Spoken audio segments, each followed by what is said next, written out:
All right, well, good evening, everybody, and welcome on into our panel, Teaching Music to Non-Musicians. If you're here today, it would be my guess that you're interested in either music as a student, music as a professor, video games possibly as a professor, or just, I don't know, other stuff. And we're happy to talk about that as well as teaching and engagement. So for any of you who are in the morning panel with me this morning, thank you so much for coming, and thanks for coming back tonight. With that, we'll go ahead and get started. So who are we? My name is Nicole Harvey. I have a PhD in nursing science, and I studied for my PhD the study of like nurses and academia and job satisfaction and workload and burnout. And then I was curriculum chair for about 6 years where I wrote curriculum for nursing programs. So how did I get to be a music professor? It's a great question. I did my undergraduate in music as well as in nursing.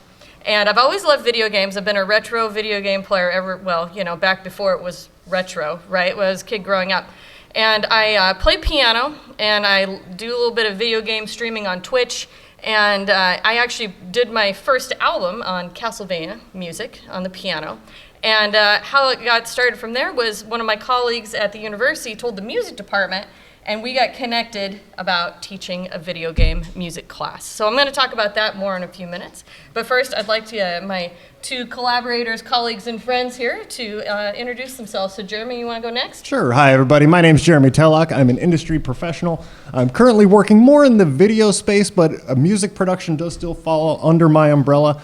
I did my first band's demo tape a little over 20 years ago, and ever since then, I've just loved every aspect of production, be it video, audio, whatever it is. I spent about a decade in the corporate B2B space, producing a lot of advertisement-type media for them, and recently have gone independent with my own company, Pixel Pond, and now we're working all over the West Coast promoting video game shows wherever they happen. Yeah, awesome. All right, Joshua? So I'm Josh Leman. Normally for my day job, I'm a game developer. I've been working in the games industry for about 15 years. I design and script missions for big fancy AAA games.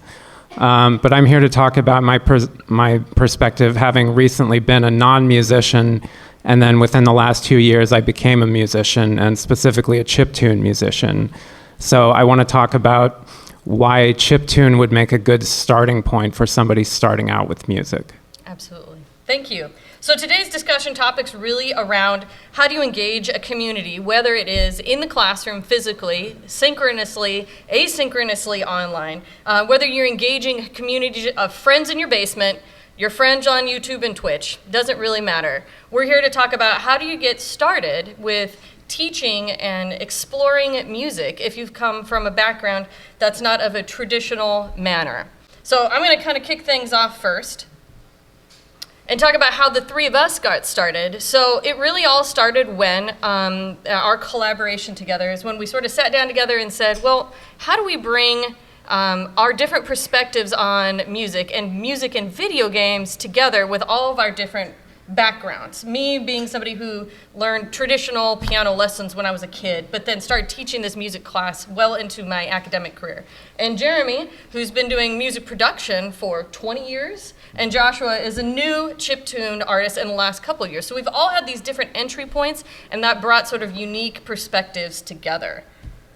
With that, we also sort of reached out to our communities, students, Twitch, YouTube, wherever you find people talking about video games, and said, you know, what do you like about this? And the feedback was overwhelmingly positive. People want a place to collaborate and chat about video game music, a positive community. And students are just absolutely dying to get in to classes where they can explore their interests around music and games, even if they don't consider themselves musicians or gamers. And that's what led us to the collaboration you see here today.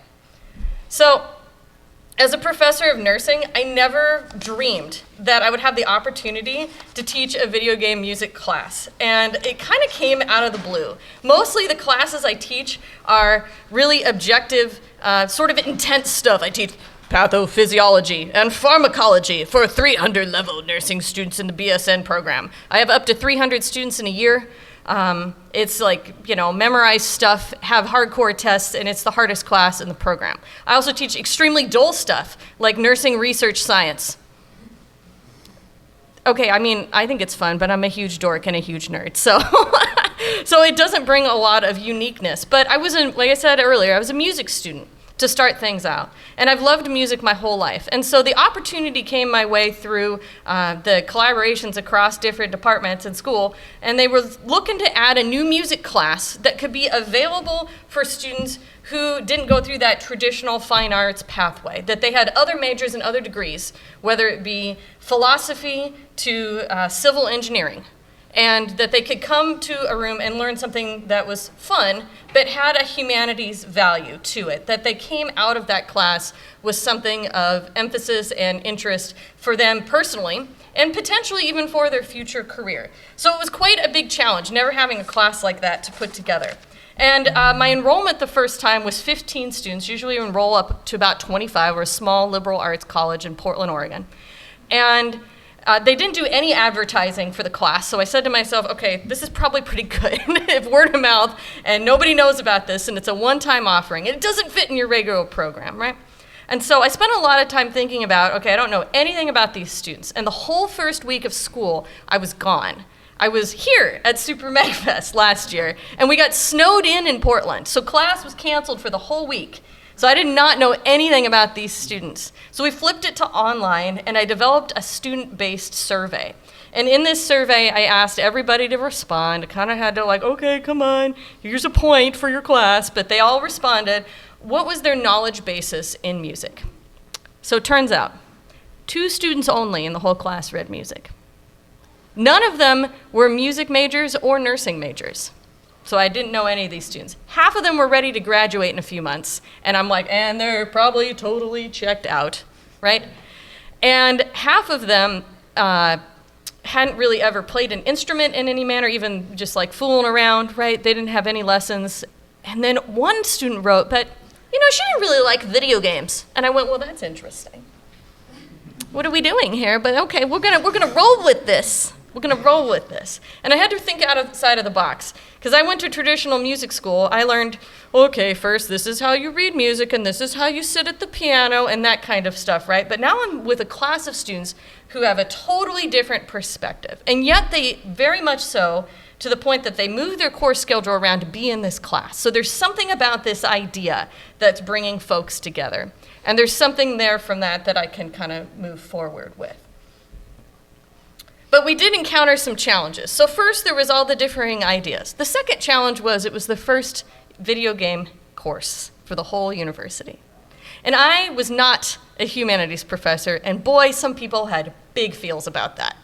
So there was some bias to start, and the knowledge base was really different. It had been a long time since I'd taught in more of a liberal arts-focused course. And so I reached out to my friends and said, if you were in a video game music class, what would you want to learn? And we came up with the idea, the 3 of us really, to start, that we would go all the way back to Space Invaders, start where it first started, and then go forward in time.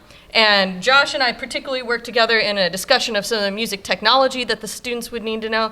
And Jeremy and I worked together with PC gaming, because I'm more of a console gamer, and a discussion around DAWs and music production. So if you're interested in the course itself, because we only have an hour, and I could tell you all about my syllabus, like it's the first day of school. I don't really do syllabus day, but I could. Right here I got a QR code. You can check out my syllabus from the University of Portland, Music 300 XXX. Okay. What I did to address a lot of these challenges was I tried to tailor the class itself to the individual student group. I made sure that the topics were in a orderly and consistent manner to address video game music history. And it turned out that was the big knowledge piece, the big light bulb moment for a lot of my students. Remember, college students, if they're 18 to 21 years old, they were born during the Wii era. So a lot of them had never played, for instance, Super Mario Brothers. So we had to go back in time and look at the history of things. My assignments, methods, and graded activities were very structured and consistent, but they had very much where the students wanted to take them with their knowledge kind of focus. So I would start with a worksheet that was in 3 parts: reflect on the class, Tell me one thing that was interesting, and what do you want to know next? And they had to write about it to get started, right? Every week had a predictable pattern. If the class was a couple days a week, there was one day that was lecture focused, one day that was more discussion focused. I have a big feels about having a lot of reading before the start of a class, and so I have reading once a week after class to sort of bring things back together. The use of technology seemed really important to my class to create music and to engage with video game music. So instead of a lot of expensive textbooks, the first time through we had 0 textbooks, and we had videos, YouTubes, and we had articles, some of them popular stuff too, right, that we used as references. But as a professor, time management and planning is a big deal. This was on top of my regular workload where I had 100 students. So I wanted to make sure I had time to engage with my students and make meaningful connections with them in the classroom and outside of it without overwhelming us with workload. Let me ask the group, hands up if you are a teacher in any way, shape, or form out in the audience. Okay, so we've got about a third to half of you. So when you teach, you know how much you bring home in the evenings to work on, right? Whether it's K through 12 or higher ed. That is always a challenge. And I want to give these students my time and attention, so I had to come up with a way with my course activities where I could give them that individual connection, but also I wasn't working 85 million hours a week, right? I had to keep it reasonable. It's not always 80-20, right, when you're a teacher. Sometimes we're doing the 80 instead of the 20. But it's, we try to at least keep it within a reasonable manner. And the other thing was, this was a class that was half seniors, and they're about to graduate, and none of them were musicians, right? And so I didn't want them to feel like it was a Berg course that they could just fly on through, right? Wanted to create some emphasis, but to make it not very overwhelming as well. So the graded activities were all student-driven, their interests and their focus. An example of this is I had a civil engineering student, and he studied environmental science is around civil engineering. So for his final project in this class, he proposed a podcast where he would do an analysis of video games that involved environmental consciousness. And so he would do like a review series on a podcast. I had another student, also an engineer, about half the group were STEM students, big surprise, who wanted to do a study on the environmental impact in her master's program of physical media versus digital. I hope she does that too. I think that's gonna be really cool. So instead of a really strict sort of analysis of this stuff, I had students propose a rough draft to me, and then I would follow up and give them feedback. And then they would have a rubric, and this is in the syllabus, they had a rubric where they could go through it and basically go, okay, yes, I'm meeting these requirements, and that's how they got points. So the emphasis and the teeth and the grading came from following the directions, their labor that they put in to make a nice project, and so on. We evaluated all of this with one-to-one conversations as opposed to final exams. They didn't have to sit down and write and memorize a bunch of stuff on their final exam, because that just really felt like the opposite of what I wanted to accomplish in the classroom. I wanted to engage students in a discussion around being lifelong learners. I wanted them to have the opportunity to connect with each other and start building their own community in video game music.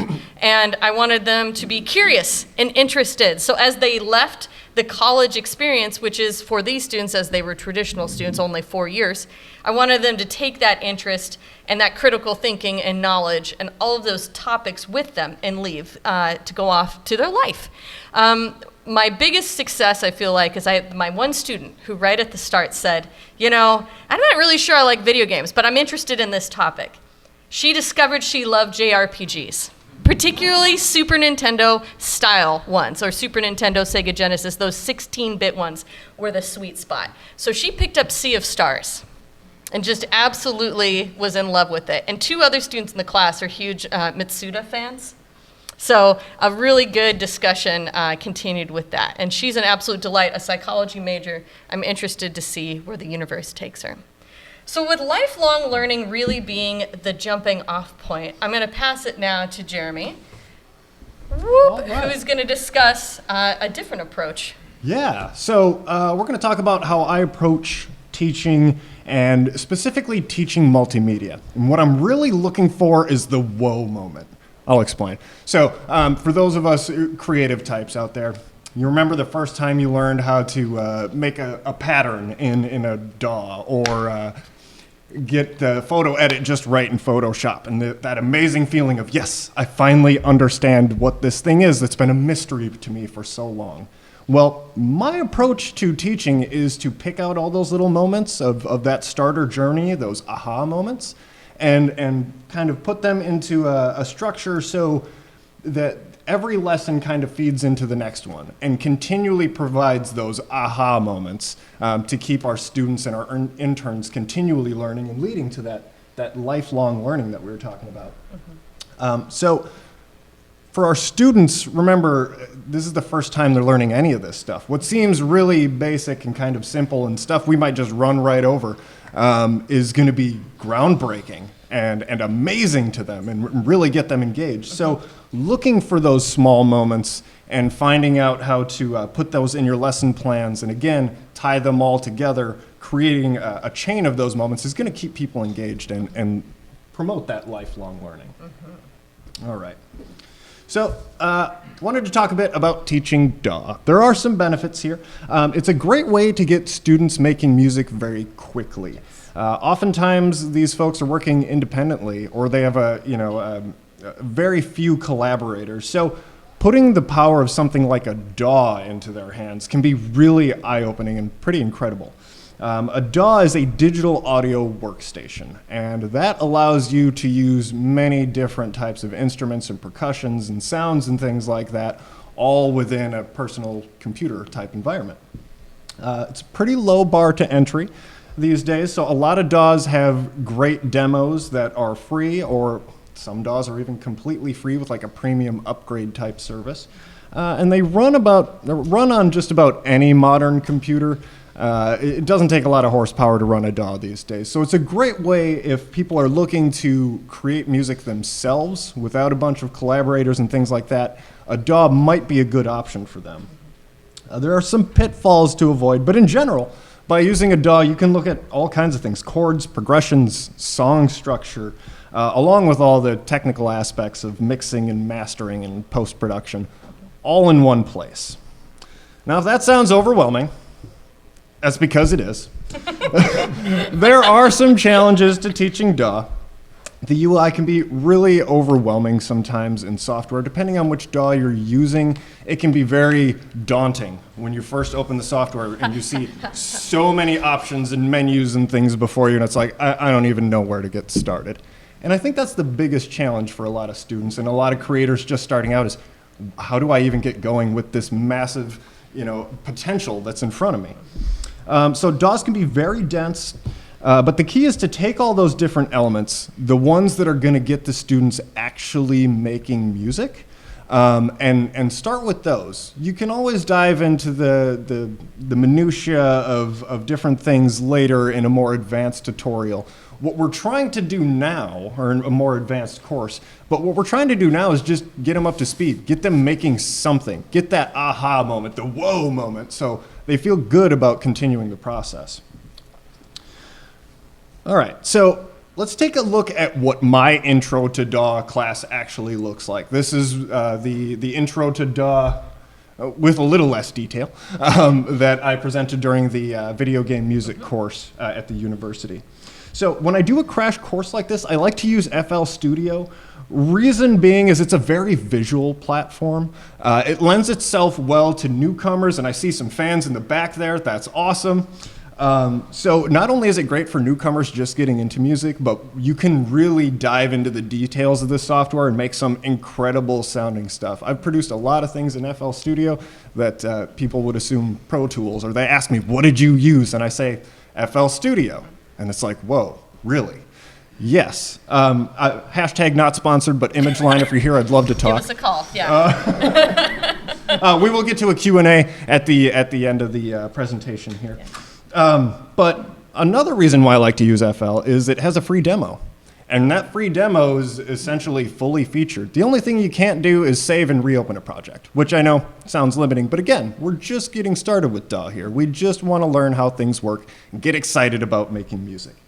So art is very much not in the tools that you use. So while I do introduce FL Studio as the tool that we're going to be using in the course, we're not learning software. We're learning method. We're teaching how to make music, not how to use a UI. So the course segment that I teach for this focuses on 4 clearly designed portions, and that's going to be the sequencer, the piano roll, the playlist, and the mixer. Between these 4 things, you can create a really nice loop and get people making songs very quickly, full songs very quickly. Now, they're not going to sound great. They're not going to be masterpieces. That's not what we're here for. We're here to get started. We're here to begin that process. So again, while all DAWs look a little different, we can teach the underlying principles, and they can then be passed through, basically any software that they choose down the line, be it FL, Pro Tools, Ableton Live, whatever you're using. All right, and we start that, we're gonna find our first whoa moment in a very basic beat, in the sequencer. So the sequencer is always draws people in because there's a lot of buttons to click, there's lights, I recognize the name of some of the drums there. There's a kick and a snare. Okay, this is sort of familiar. I like this. So I like starting people off with the sequencer because it is so visual. And it's really easy to create this sort of visual translation from sound to production that would otherwise be very difficult to just explain. So what is that first beat? What we're looking at up here is a representation of 4/4. This is 4 beats per measure, very basic musical time signature, right? So what we do with this, is there a... You want me to hit it? Yeah, if we could hit that. So what I do is I show them the basic club beat. Kicks and snares. Also known as boots and cats. Boots and cats, right? So now, is this groundbreaking, earth-shattering, amazing music? No. But to somebody who's never made music before, they recognize this, they see how it works visually, and then they go in and start experimenting themselves. Oh, I turn this light off and I turn this one on, what happens? You'll see when it clicks, and you'll know because the entire classroom just erupts into variations of 4/4 beats. It's chaotic and beautiful all at the same time. But it's this sort of multi-input sensory feedback loop, the visual plus the audio plus something that I already recognize.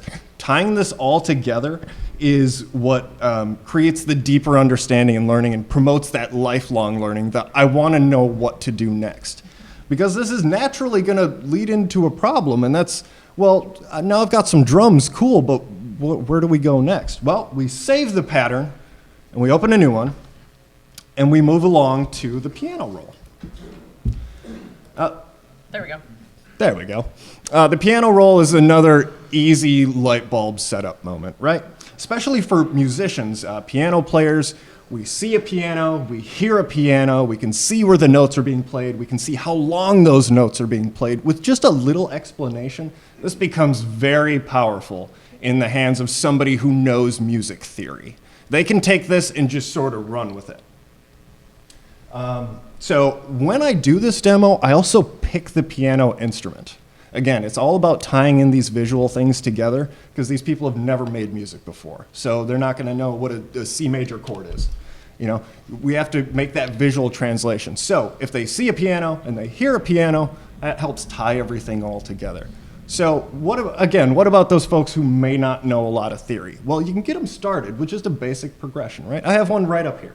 So C, G, A minor, F. What that is your basic 4-chord pop progression. You've heard it a million times. It's in a ton of songs on the radio out there. But if you give them this to start with, again, it's a jumping off point. It's not going to sound amazing. It's not going to be Mozart right out of the box, but they're going to hear this. They're going to say, whoa, I made that, and I understand how I made that.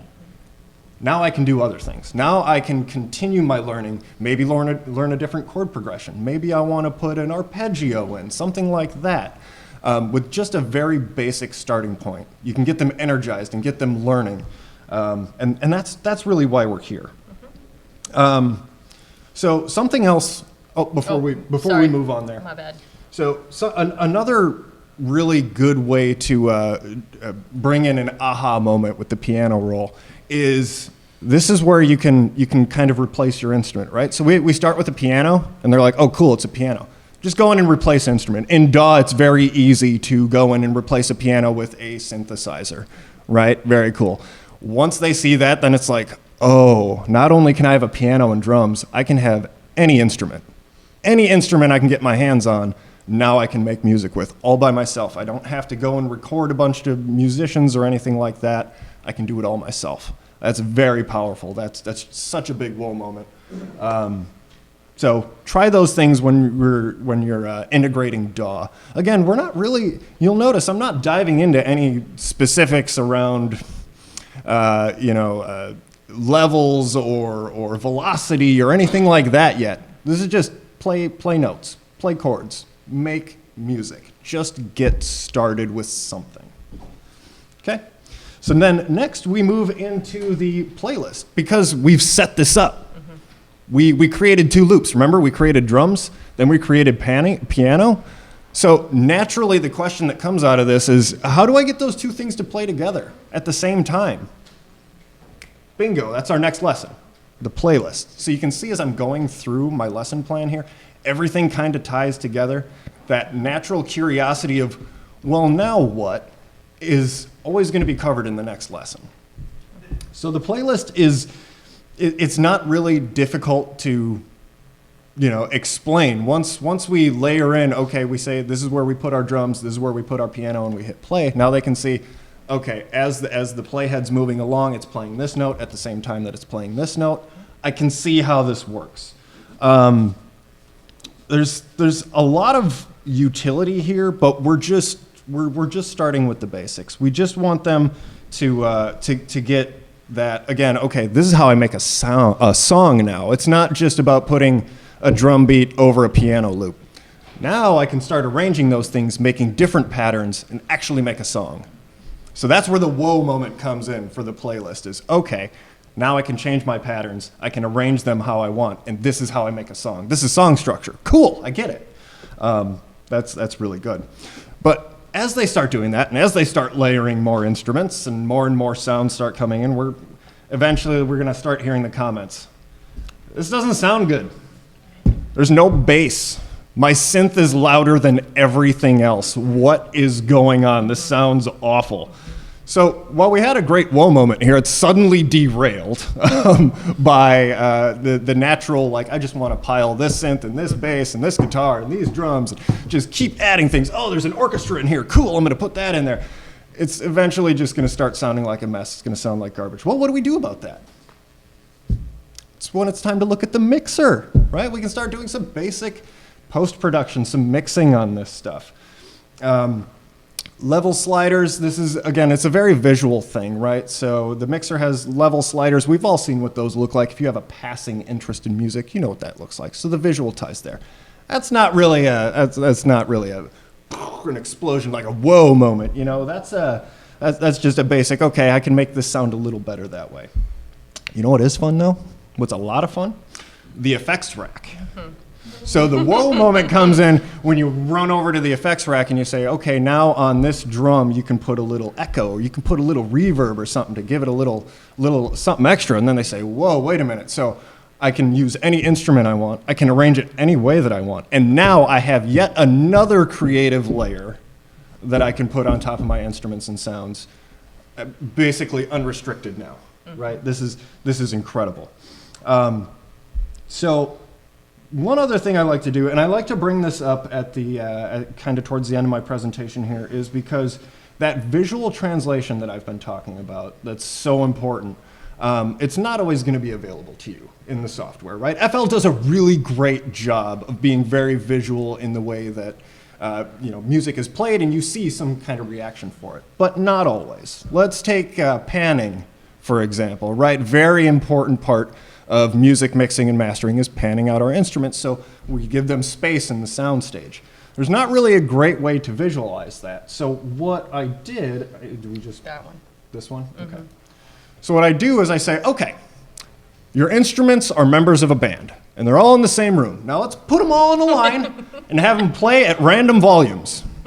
That's not going to sound good at all. So with panning, our goal as producers is to start moving things left and right, to give our musicians a little space so we can hear them all as they should be. So, using those visual translations, something like that, even a basic animation like that, can go a long way in helping people understand, when they're new to music production, how these things work. Good stuff. All right. And for beginners, that's plenty, right? We don't want to overload them. That's plenty to get started making music. We want to spark the creative passion for making music. Diving into the nuances of EQ and all of those things is great, but that can be for an advanced course. We want people to get started. It's not going to sound great. It's not going to sound incredible, but again, it's about getting them started, because I know for the first year or so, several years, first couple of years I made music, it was bad. It was really bad, but with practice and with learning and getting used to the tools and finding your groove and the sounds you like and how to mix them and EQ them and things like that, you can get a lot better. So with that, I want to leave you with, look for those whoa moments. Look for the aha moments along your own creative journey and try to pass those on to your students. That's going to keep them hooked for that lifelong learning and keep them passionate about their art. All right, now, and with that, I'm going to pass it over to our friend Josh to talk about tunes. Yeah, so I'm going to talk kind of from the other side of the fence a little bit as a non-musician learner becoming a musician, specifically through chiptune as my avenue. And it's probably, let's see, that clicked us out of slideshow view. That's that one right there. Okay. And then there. Okay, there we go. Technical problems are the first thing you'll encounter in chiptune. Okay, so we should ask ourselves, why chiptune?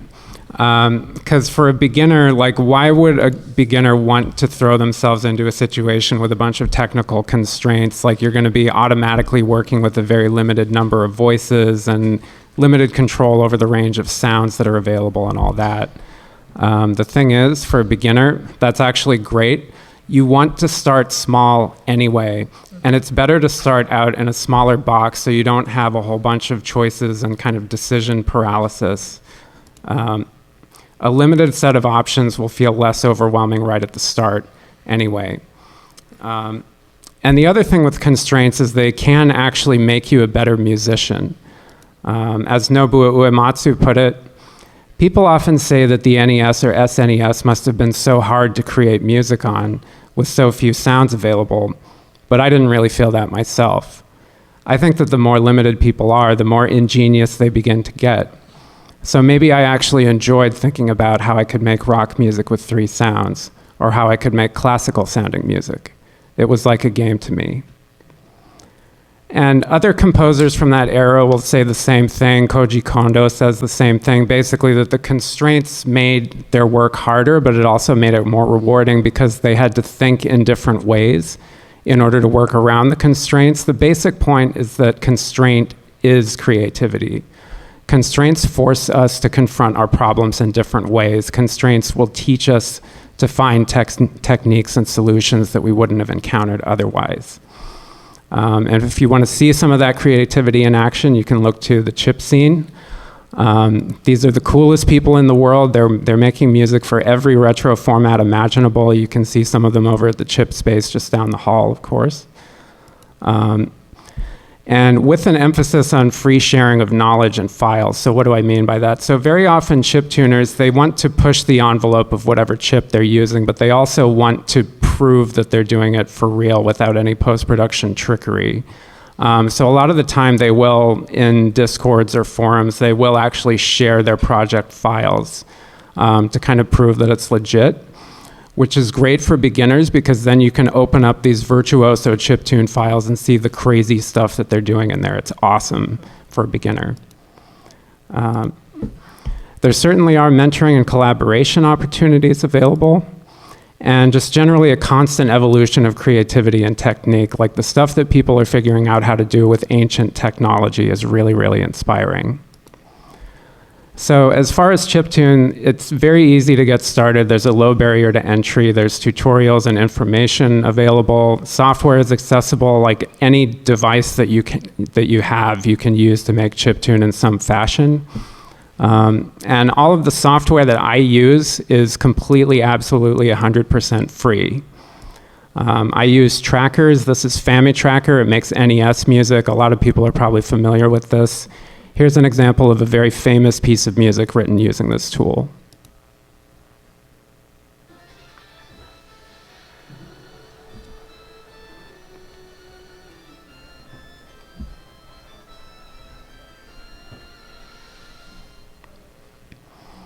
Okay, so that's Shovel Knight. It's every piece of music in Shovel Knight was written using FamiTracker, and that's the reason why I found this tool in the first place, is because I love the music in that game so much. And this may look like kind of an abstract interface for making music, especially for sort of traditional music folks. It looks like this kind of cursed Excel sheet that scrolls vertically.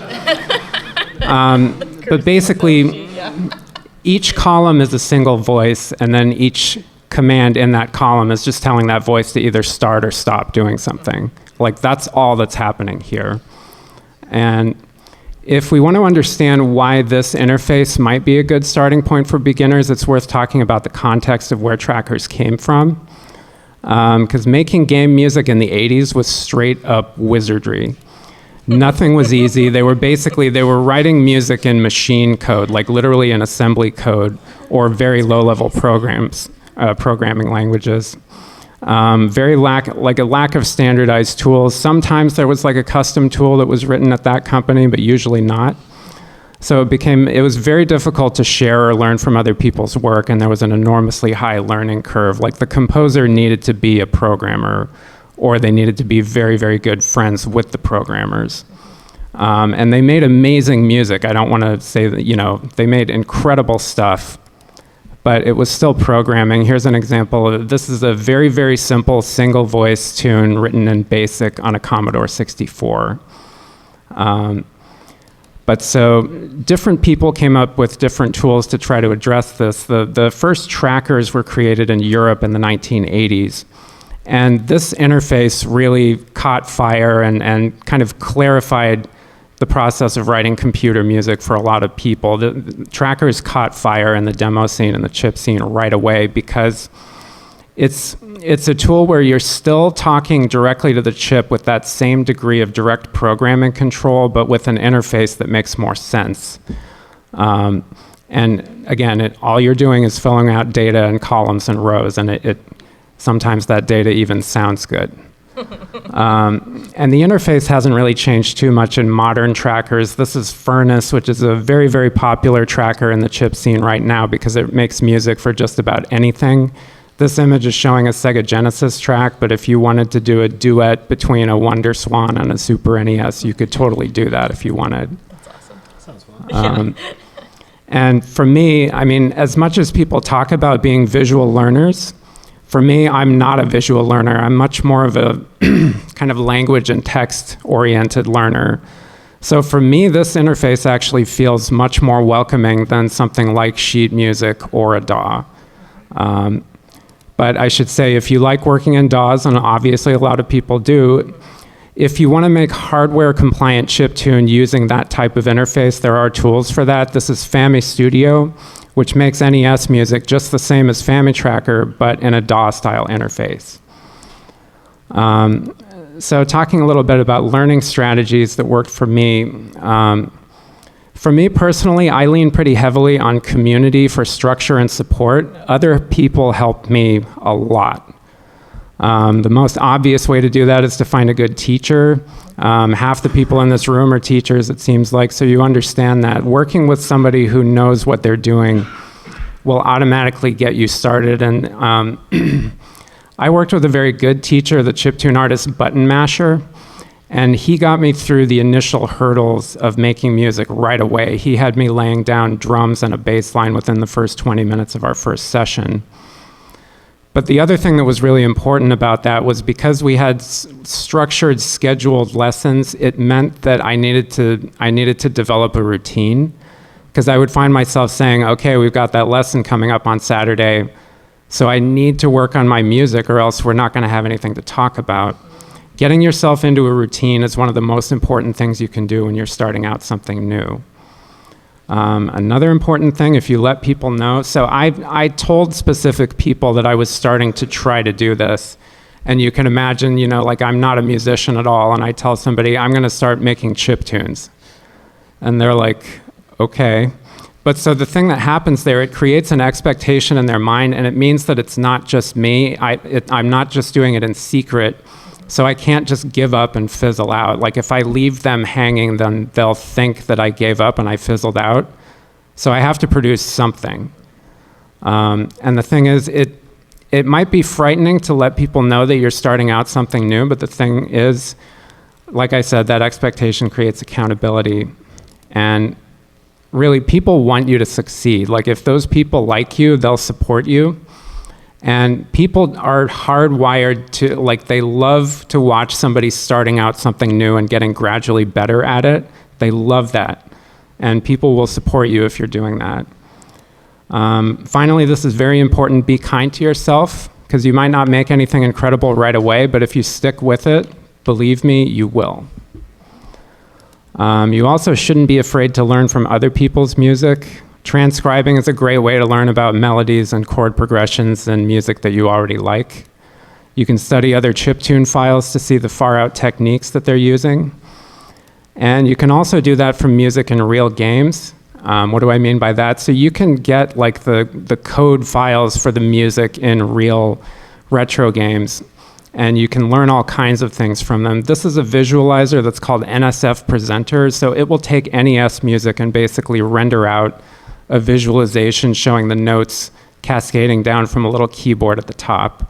So you can see what notes they're using, but you can also see, if you watch this video, some of the notes will curve a little bit towards, like after the song has been playing for a couple seconds, because they're doing like a pitch slide effect. So you can see all of that stuff. This example is from Mega Man 2.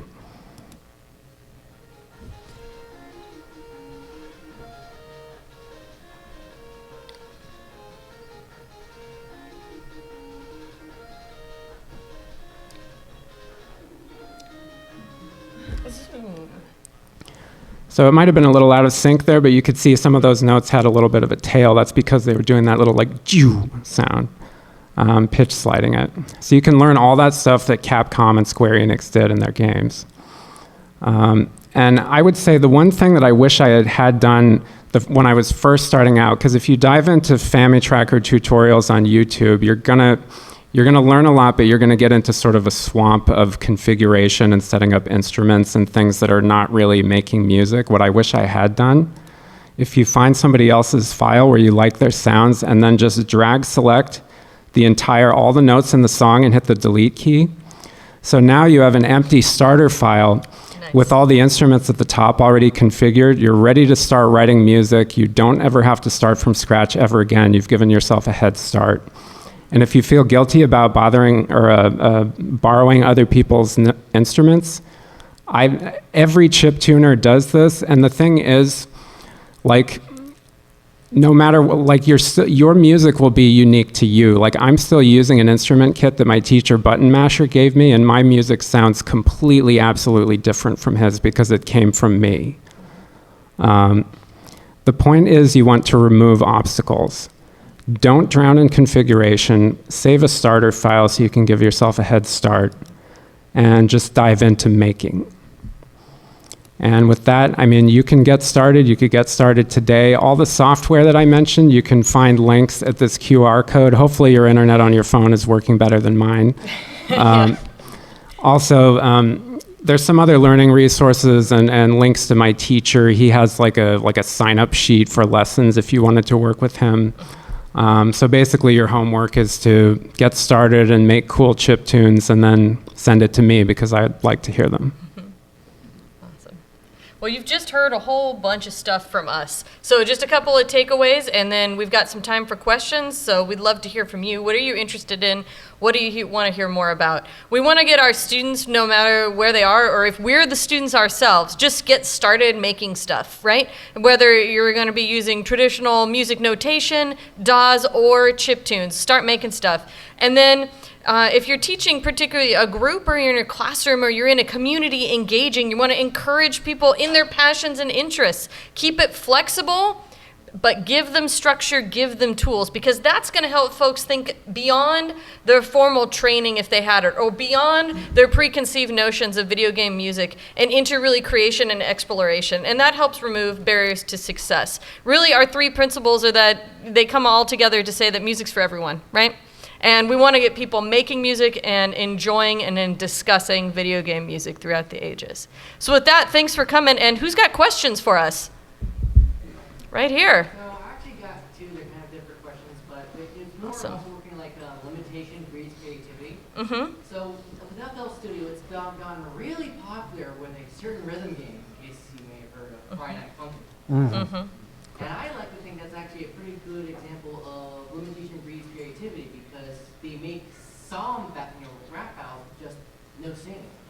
Right. And so actually one of the reasons why I came in here was to sort of find out about that program, so I could try my own hand at that bit of commodity, because it's really just like blossoming. And the other question is, do you think it's possible to perhaps, sort of like how Doom 2016 synthesized the chainsaw, could possibly take like gunshots and explosions and incorporate that as sort of like a baseline for a more explosive focused game?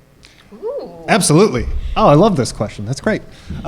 So yes, FL Studio is it's becoming more and more popular. It was also used for Undertale. I believe it was part of that soundtrack as well.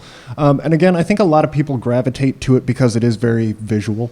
It's very easy to see and understand what's happening there. And if you stick to those 4 segments that I mentioned in my presentation earlier, you can actually make full songs just using those 4 things.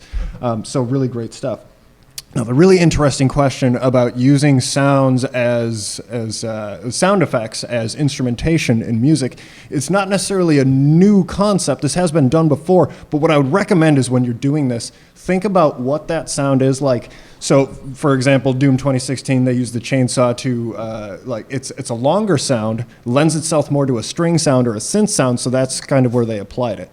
If we're using things like gunshots and explosions, that to me reads as percussion. So I would use that maybe as an accent to my kick or my snare or something like that. So when you're using those kind of sounds, I would really contextualize where in the music it fits and go from there. Does that help with the question? Awesome. Also, Jeremy is a Doom collector, so great question. Yes, yeah. Thank you for mentioning Doom. When we talked about PC music in the class, of course, Doom was the subject, because I mean you go all the way back to '93. M2, right?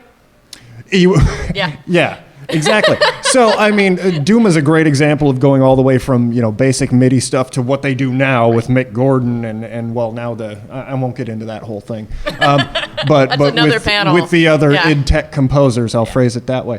But yeah, it's one of those great things to show how a franchise can carry a musical identity over decades. Right? When you hear Doom soundtrack, you're like, "This is a Doom game, right?" It's probably Doom. Yeah. And So, you got a lot of laughs out of playing the Sega 32X Doom music for them in class. If anybody's ever heard that before, heard those tunes. Yeah, well, if anybody's played a Sega Genesis before, you know how lovely that sound chip is. Mm-hmm. So imagine running the Doom soundtrack through that, and that's... I heard a Sega 32 rendition of Muppet's song from Undertale. Awesome. Mm-hmm, yeah. Awesome. Rad. Cool. Oh, yeah. Fair enough. All Sound Blaster. Oh, boy. Well, I mean, they technically, I think they still exist, Yeah. but I haven't had one in my PC in quite a while. All right, who's next? Right here. So how do you, when introducing, the DAWs to your students, Mhm. in a video game, class setting, how Yes. do you kind of connect those to ideas? Are there any particular, Sure. assignments or, things you do with them to connect kind of?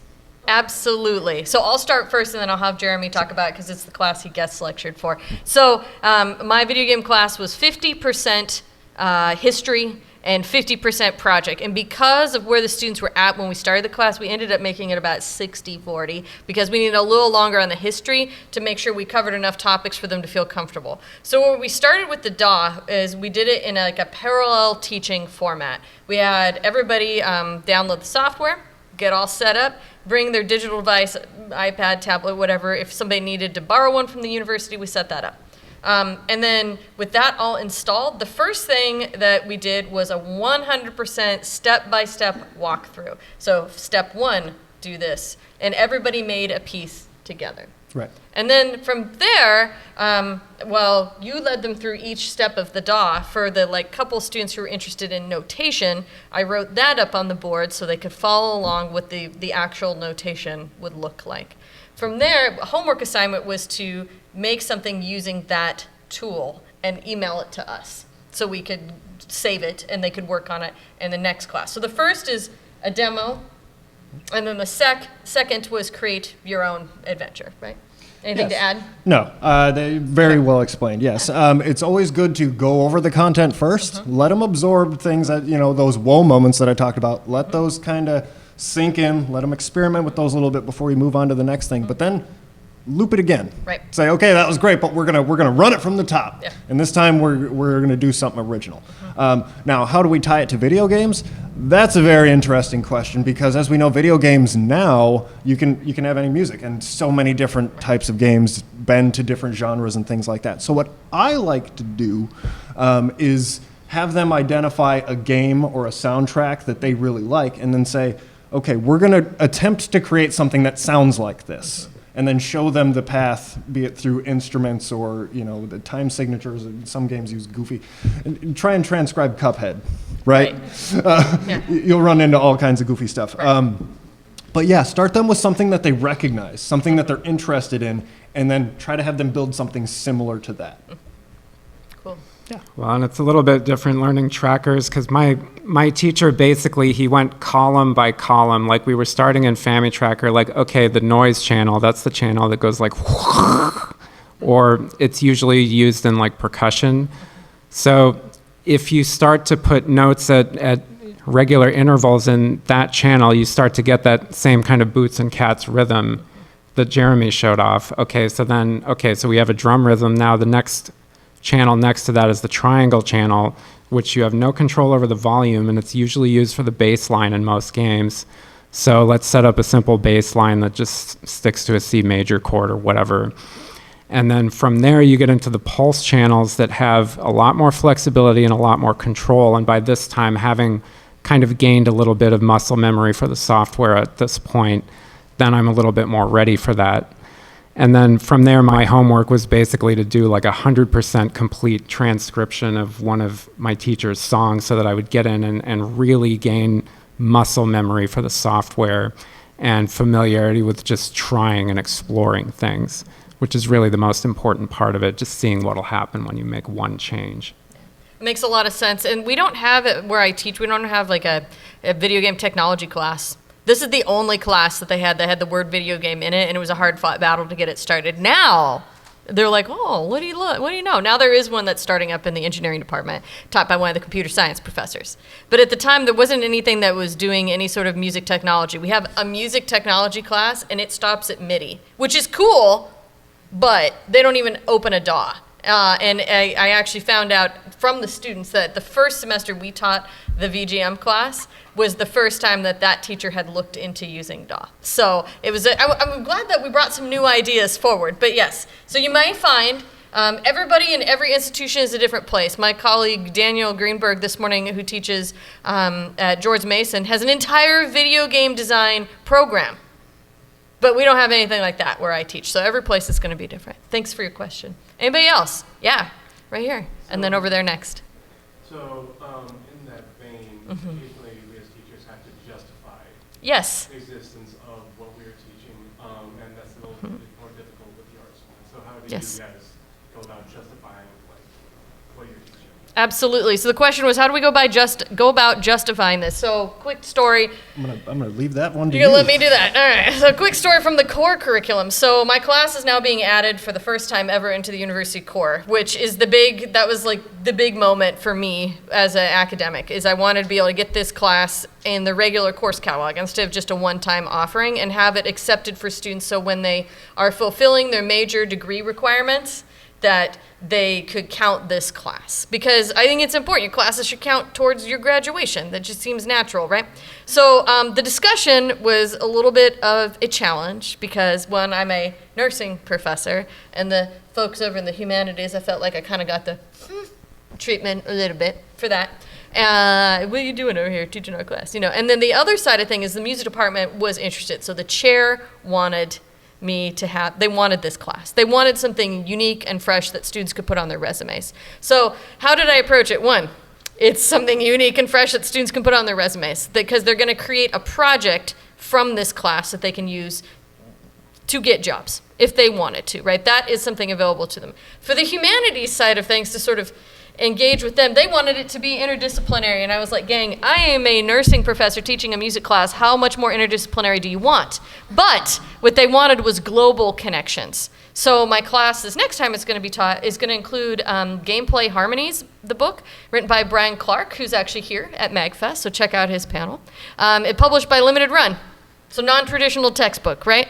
And it's about $30, so it's not a huge expense to students. And it's a fun read. And it discusses Japanese culture and the influence of popular music and radio and TV and stuff like that on video games in Japan. So it was a good interdisciplinary, global perspective into the aesthetics of video game music. That's what they say in the core thing, right? Yeah. Fancy words. Also considering cultural impact. Yeah. That goes That was a a big long way deal. as well. Yep. And I also, we talked about this in sort of the prep too. You don't want to include just like Western composers, right? Having a perspective that's more global and the influence on video games is huge. Like we're going to have a segment the next time the class is taught about women composers in Japan. Because it's just not something that other classes are doing. So there you go. Cool. Did I answer your question? Yeah, that's what was the name of the book again? Gameplay Harmonies by Brian Clark. Thank you. Yeah. Okay, and we had one question in the back there that we were going to get to. Cool. Yes. Yes, thank you. Yeah. Oh, Yeah. well, me? Yeah. Okay.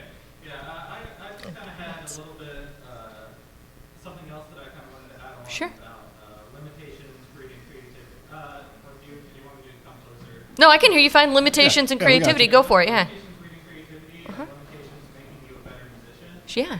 Something that I've noticed kind of working on in chiptune music myself Nice. is that the limited number of tracks kind of mean you need to develop strong fundamentals. If you've only got, say, 4 tracks, like with an NES, you can't rely on spectacle, you can't rely on like making something big. You need to have that fundamentally solid melody, fundamentally solid groove, because you really don't have much more than that. So if you want to make something that's interesting or something that's enjoyable, you need to get good at doing those basic things. And I think that's a lot of what helps in terms of getting someone better at music with them. Awesome. Yeah, I would absolutely agree with that. And I would say, like, if you're starting out with chiptune with that kind of a limitation, like if you want to make really dreamy, slow, ambient music that fades in and out, you probably shouldn't choose chiptune. Chiptune likes to be very binary, and it likes bright, Right. strong melodies and strong chord progressions. The one retro game composer that kind of had a different comment about working within the limitations was Manami Matsumae, who was the composer for Mega Man 1. Like where most of the composers would say, oh, it was really difficult working within these constraints, she actually said, because she had been practicing Bach so much, like Bach's well-tempered clavier, like it's all written either in only 3 or 4 voices at a time. So she said, because I was so familiar with that, it was totally a breeze to me. Interesting. And I wish that Bach had had FamiTracker. He would have made some rad stuff. Would Would have been some rad. great stuff. Yeah, absolutely. Looks like we got time for one more right here. Hi, so I make video games as a hobby and I'd like to learn to make video game music. Nice. Do you have any tips for how to kind of like design a syllabus for myself to learn it and make it? I'm building off of what you said about